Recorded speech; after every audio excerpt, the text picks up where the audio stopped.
Good morning student. आज मैं आपको कक्षा 12 बायोलॉजी का अध्याय 2 पुष्पी पौधों में लैंगिक जनन पढ़ाने जा रही हूँ। पिछले वीडियो में हम लोगों ने परागकोश का विकास और सूक्ष्म बीजाणु जनन के बारे में पढ़ा था, जिसमें हमने जाना था कि माइक्रोस्पोर मदर सेल से डिवीज़न के द्वारा 4 हैप्लॉइड माइक्रोस्पोर या पॉलन ग्रेन बनते हैं, ठीक है। और वो द्विबीजपत्री और एक बीजपत्री पौधों में आइसोबाइलेटरल टेट्राड और टेट्राहेड्रल मैनर में अरेंज रहते हैं, ठीक है। फिर हमने ये जाना कि जो परागकण होते हैं वो 2 लेयर से बने होते हैं। जो बाहरी लेयर होती है वो खुरदरी और कठोर होती है, जिसको हम एक्साइन कहते हैं, और आंतरिक लेयर मुलायम होती है, जिसे हम इंटाइन कहते हैं। तो इसका मतलब जो परागकण होते हैं वो 2 लेयर से एक्साइन और इंटाइन से बने होते हैं, और वो गोल अंडाकार आकृति के अलावा और भी आकार के हो सकते हैं, ठीक है।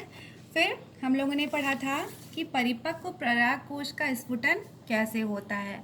तो परिपक्व परागकोश का स्फुटन लॉन्गिट्यूडनल स्लिट, टर्मिनल पोर्स और ट्रांसवर्स स्लिट्स और वाल्व्स के द्वारा होता है। यानी इन 4 मेथड से जो परिपक्व परागकोश का स्फुटन होता है और वहाँ से परागकण बाहर निकलते हैं। तो आज इसको आगे और आप देख लीजिए कि इसको पढ़ लेते हैं हम लोग। स्फुटन प्रक्रिया में परागकोश के परिपक्व होने पर अंतस्तर एंडोथीसियम से जल का ह्रास हो जाता है, जिस कारण इन कोशिकाओं की बाह्य पतली भित्ति अंदर की ओर सिकुड़ जाती है।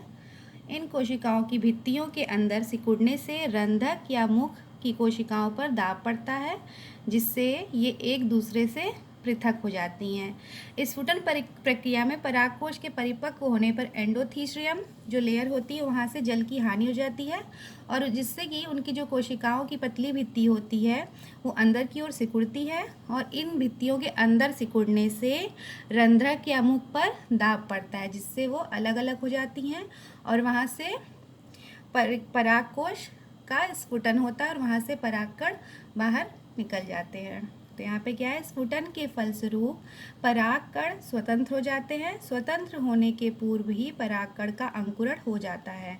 मतलब परागकोश से स्वतंत्र होने से पूर्व ही परागकण का अंकुरण हो जाता है। आज हम लोग परागकण के अंकुरण को डिटेल में पढ़ेंगे, ठीक है। इस क्रिया में सर्वप्रथम परागकण का केंद्रक परागकण भित्ति की ओर जाकर समसूत्री विभाजन द्वारा 2 केंद्रकों में विभाजित हो जाता है। इनमें बड़े केंद्रक को वर्धी केंद्रक या नली केंद्रक, वेजिटेटिव न्यूक्लियस और ट्यूब न्यूक्लियस, तथा छोटे केंद्रक को जनन केंद्रक, जनरेटिव न्यूक्लियस कहते हैं। मतलब जब परागकण का अंकुरण होना होता है तो ये जो परागकण के केंद्रक होते हैं उसमें समसूत्री विभाजन होता है, और ये 2 बड़े केंद्रकों में विभाजित हो जाता है। बड़े वाले को हम वर्धी केंद्रक और छोटे को हम जनन केंद्रक कहते हैं। फिर कुछ समय पश्चात जनन केंद्रक जनरेटिव न्यूक्लियस के चारों ओर कुछ कोशिका द्रव एकत्र हो जाता है। अब यह जनन कोशिका कहलाती है। प्रायः इस अवस्था में परागकण परागकोश से स्वतंत्र हो जाते हैं। यहाँ बता रहा है कि कुछ पौधों में जनन कोशिका परागकण में रहते हुए ही 2 नर युग्मकों में विभाजित हो जाती है, तथा परागण पॉलिनेशन की क्रिया द्वारा अंडक के वर्तिकाग्र पर पहुँच जाते हैं। नर युग्मकोद्भिद मेल गैमेटोफाइट का आगे का विकास जायांग में होता है, क्योंकि हम लोग अभी नर युग्मकोद्भिद के बारे में पढ़ रहे हैं, और यहाँ बता रहा है कि नर युग्मकोद्भिद का आगे का विकास जायांग में होता है। जायांग क्या है, मादा जनन अंग होता है। तो नर युग्मकोद्भिद का आगे का विकास जायांग में होता है। जब नेक्स्ट वीडियो हम लोग देखेंगे तो उसमें जायांग के बारे में पढ़ेंगे, और फिर जायांग में कैसे नर युग्मकोद्भिद का विकास होता है उसको समझेंगे। तो आइए पहले चित्र के द्वारा हम लोग परागकण के अंकुरण को समझ लेते हैं। ये जो आपको चित्र दिखाई दे रहा है ये परागकण और नर युग्मकोद्भिद के विकास का रेखीय चित्र है, ठीक है। ये क्या है, यहाँ पे सबसे ऊपर हमको माइक्रोस्पोर मदर सेल दिख रही है, फिर उसके बाद माइक्रोस्पोर बनते हैं, और यहाँ पर दिखाई दे रहा है कि 2 कोशिकाएं हैं, वो क्या है, नर युग्मकोद्भिद है। तो ये एक लीनियर डायग्राम है परागकण और नर युग्मकोद्भिद के विकास का। तो इसमें देख लीजिए हम जानते हैं कि स्पोरोजिनस सेल से माइक्रोस्पोर मदर सेल का विकास होता था। यहाँ पे माइक्रोस्पोर मदर सेल दिखाई दे रही है जो कि 2n यानी कि गुणित है, ठीक है। फिर इनमें मियोसिस की क्रिया होती है, अर्धसूत्री विभाजन होता है और अर्धसूत्री विभाजन के द्वारा 4 हैप्लॉइड माइक्रोस्पोर्स बनते हैं। यहाँ पे देखिए गुणसूत्र की संख्या 2n थी और यहाँ पे आधी हो गई और एक माइक्रोस्पोर मदर सेल से 4 हैप्लॉइड माइक्रोस्पोर बनते हैं। यहाँ पे ये एक साथ जुड़े हुए हैं फिर परंतु बाद में ये अलग हो जाते हैं। इन चारों में इन प्रत्येक में फिर माइटोसिस की क्रिया हो रही है। यहाँ पे इन चारों में से किसी एक का डायग्राम लेके दिखाया गया है कि माइटोसिस की क्रिया जब इसमें होती है तो क्या होता है। तो ये एक परागकण का चित्र दिख रहा है। ये दिख रहा है कि ये वॉल ऑफ पॉलन ग्रेन है और हम जानते हैं कि माइटोसिस की क्रिया द्वारा इनमें 2 कोशिकाएं बन जाती हैं, केंद्रक बन जाते हैं। बड़े वाले को हम जनरेटिव न्यूक्लियस कहते हैं और छोटे वाले को ट्यूब न्यूक्लियस यानी वर्धी और जनन न्यूक्लियस कहते हैं। फिर ये जो जनरेटिव या जनन न्यूक्लियस है वो जनन कोशिका यानी कि जनरेटिव सेल में बदल जाती है और दूसरी ट्यूब न्यूक्लियस बन जाता है। तो ये माइक्रोस्पोर मदर सेल से एक नर युग्मकोद्भिद के विकास को दिखाया जा रहा है। अब इस चित्र को और हम डिटेल में देखते हैं। ये एक पूरा विकास है पॉलन ग्रेन का और नर युग्मकोद्भिद के विकास का। यहाँ पे ABCDEFG ये दिखाई दे रहा है परागण से पहले का विकास और HIJK जो है वो जायांग के अंदर का विकास है यानी कि परागण के बाद का विकास है। पहले इस फिगर को आप लोग ध्यान से देख लीजिए, समझ लीजिए, फिर मैं बताऊंगी कि परागण का क्या होता है और परागण के बाद के विकास में परागकण में क्या होता है। तो ये देखिए, ये एक माइक्रोस्पोर या पॉलन ग्रेन का चित्र है जिसमें जो बाहरी लेयर खुरदरी जो रेड कलर से दिखाई गई है बाहरी लेयर है जो, और जो अंदर की लेयर है वो ब्लू कलर से दिखाई गई है। तो इसमें क्या होता है, बड़ा सा न्यूक्लियस होता है और इसमें साइटोप्लाज्म यानी कि कोशिका द्रव्य भरा होता है। फिर इसमें बाहर की जो लेयर है वो एक्साइन है और अंदर की लेयर इंटाइन है और इनमें बाहरी लेयर जो एक्साइन होती है उसमें कुछ छोटे छोटे छिद्र होते हैं जिसको जर्म पोर कहते हैं। तो इनमें क्या होता है, इन जर्म पोर को बाद में इससे क्या होता है इसको बाद में देखेंगे।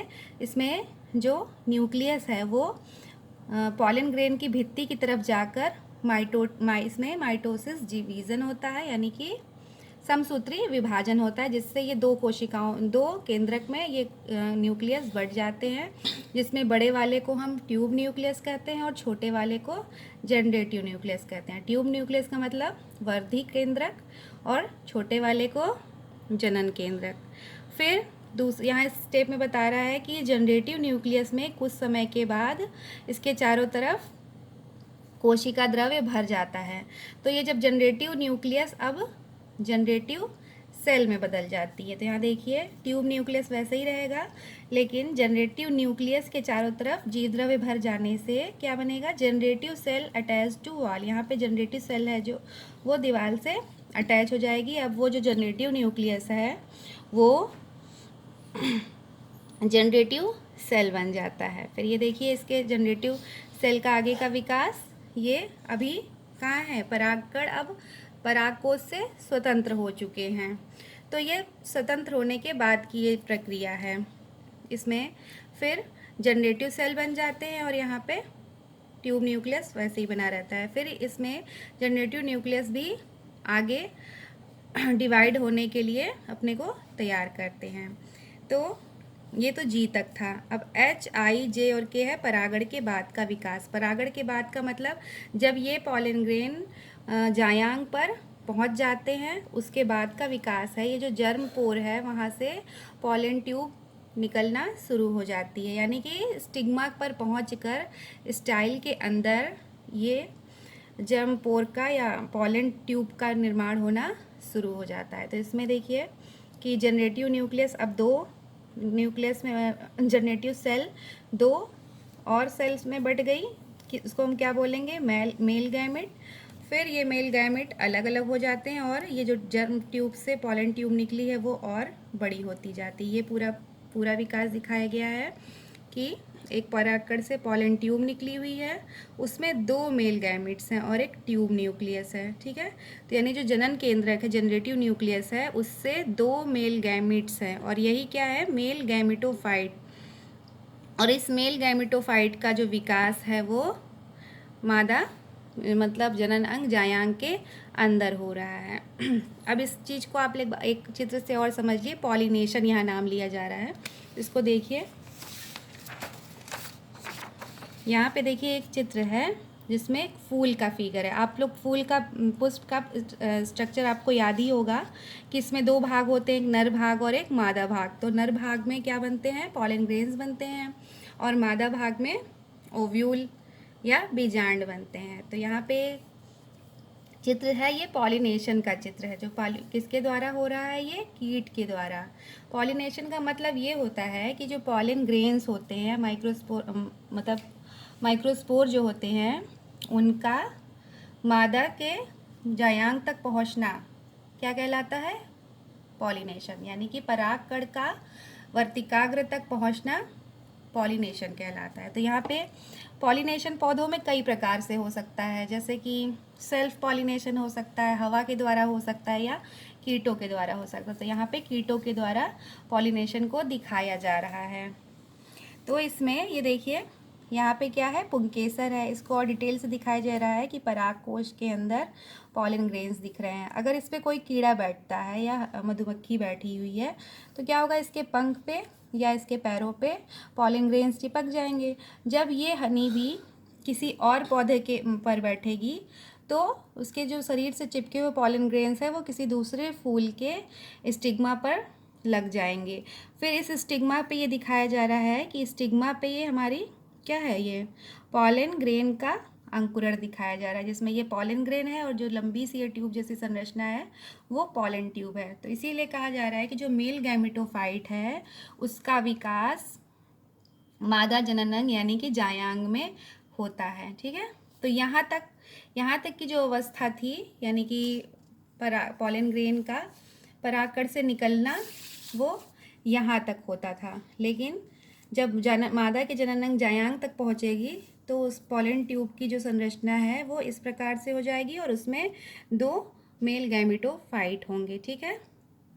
तो ये तो आज के लिए इतना था। नेक्स्ट वीडियो में हम लोग जायांग के बारे में पढ़ेंगे, तो इसको आप लोग फिगर बना लीजिएगा, ठीक है। Thank you.